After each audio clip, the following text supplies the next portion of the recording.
A point mass 1 kg collides elastically with a stationary point mass of 5 kg.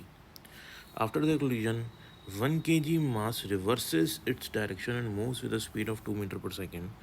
For the system of these two masses, the kinetic energy of the center of mass is. Question हमको कह रहा है कि हमारे पास before collision एक मास था 1 kg का, और वो हम मान लेते हैं u स्पीड से मूव कर रहा था, और वो b वाले मास जो कि 5 kg है उससे जाके कोलाइड करता है, और b वाला मास इनिशियली रेस्ट पे था।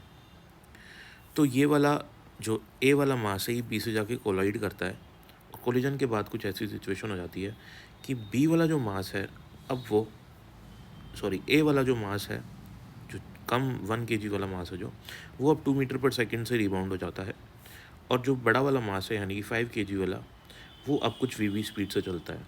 तो इनका जो सेंटर ऑफ मास है उसकी काइनेटिक एनर्जी क्या होगी, राइट। हमको क्वेश्चन में ये भी गिवन है कि जो कोलिजन है ये इलास्टिक कोलिजन है। डियर स्टूडेंट्स, हमको पता है कि इलास्टिक कोलिजन के लिए initial kinetic energy of the system बराबर final kinetic energy of the system होती है, और इलास्टिक कोलिजन के अंदर एनर्जी कंजर्व रहती है। तो एनर्जी कंजर्व रहती है प्लस मोमेंटम भी कंजर्व रहता है।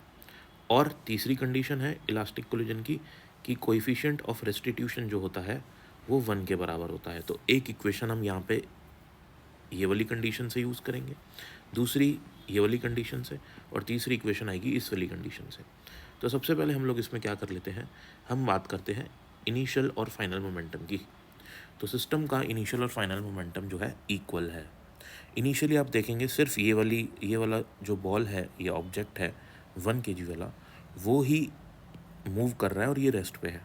तो इनिशियल मोमेंटम हो जाएगा मास इनटू वेलोसिटी, किसकी, इसकी वेलोसिटी जो मैंने मानी है यू ए है। फाइनल वेलोसिटी दोनों मूव कर रहे हैं, तो फाइनल कंडीशन में हम लोग देख लेते हैं कि जो 5 kg वाला है वो वी स्पीड से राइट में जा रहा है, और 1 kg वाला 2 से लेफ्ट में जा रहा है। तो क्योंकि 2 से लेफ्ट में जा रहा है और मोमेंटम एक वेक्टर क्वांटिटी होती है, तो -2 × 1 आ जाएगा यहाँ पे, और इस वाले ऑब्जेक्ट के लिए आ जाएगा 5 × वी, राइट। तो ये मेरे पास आ गई फर्स्ट इक्वेशन। दूसरी इक्वेशन मैं लिखूँगा इससे ई से, ई का मतलब कोएफिशिएंट ऑफ रेस्टिट्यूशन, इसका फॉर्मूला होता है velocity of separation upon velocity of approach. तो सेपरेशन की वेलोसिटी हम देखें तो यहाँ पे दोनों बॉडीज़ क्या हो रही हैं, सेपरेट हो रही हैं।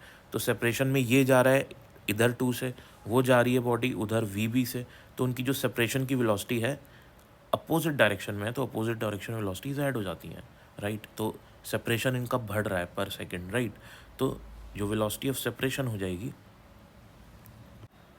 वो हो जाएगी हमारे पास Vb+2। तो मैं इसमें थोड़ा सा करेक्शन कर देता हूँ, ये हो जाएगी हमारी velocity of separation Vb+2, right. और वेलोसिटी ऑफ अप्रोच क्या हो जाएगी डियर स्टूडेंट्स, हमारी अप्रोच वेलोसिटी आप देख सकते हो कि ये तो रेस्ट पे है और ये ए वाली बॉडी इसको अप्रोच कर रही है यूए से, है ना, दिख ही रहा है हमको उसके पास कितनी स्पीड से आ रही है यूए से, और ये बराबर क्या आ जाएगा मेरे पास 1। So velocity of separation upon velocity of approach. तो सॉल्व करने से यहाँ पे मेरे पास एक सेकंड इक्वेशन आ गई, ठीक है, Vb+2 = ua। अब मैं क्या करता हूँ, मेरे पास ua की वैल्यू डियर स्टूडेंट्स आई हुई है, तो ua की वैल्यू यहाँ सब्सटीट्यूट कर देता हूँ। Vb+2 -2 5Vb सॉल्व करेंगे, 5Vb है, यहाँ पे सिर्फ Vb है, तो Vb को हम यहाँ ले लेते हैं, तो ये हो जाएगा 4Vb, और 2 को यहाँ ले लेते हैं तो हो जाएगा 4। तो सॉल्व करने के बाद हमारे पास ये बचेगा, और Vb की वैल्यू आ जाएगी 1 मीटर पर second after solving this equation. Minus minus के साइन कैंसिल हो जाएंगे, तो आ गई हमारे पास Vb की स्पीड। अब हम बात करते हैं मोमेंटम की। हमको जो क्वेश्चन पूछ रहा है वो बोल रहा है कि find the for the system of two masses kinetic energy of centre of mass. अब क्योंकि कोलिजन हुआ है तो इंटरनल फोर्सेस एक्ट कर रहे हैं, कोई एक्सटर्नल फोर्स डियर स्टूडेंट्स यहाँ पे नहीं था। तो सेंटर ऑफ मास का जो वेलोसिटी होती है वो लिखी जाती है MAVA + MBVB upon MA + MB। तो ये सेंटर ऑफ मास की वेलोसिटी फाइंड करने का फॉर्मूला है। MAVA हम देख सकते हैं यहाँ पे, जो हमारे पास फर्स्ट ऑब्जेक्ट है उसकी वेलोसिटी और उसका मास लेफ्ट साइड में जा रहा है इसलिए माइनस के साइन के साथ। सेकेंड वाला ऑब्जेक्ट, इसकी वेलोसिटी हम निकाल चुके हैं, मास इसका पता है 5 × 1 टोटल मास 6। सॉल्व करने से हमारे पास सेंटर ऑफ मास की वेलोसिटी आएगी 1/2 मीटर पर सेकेंड।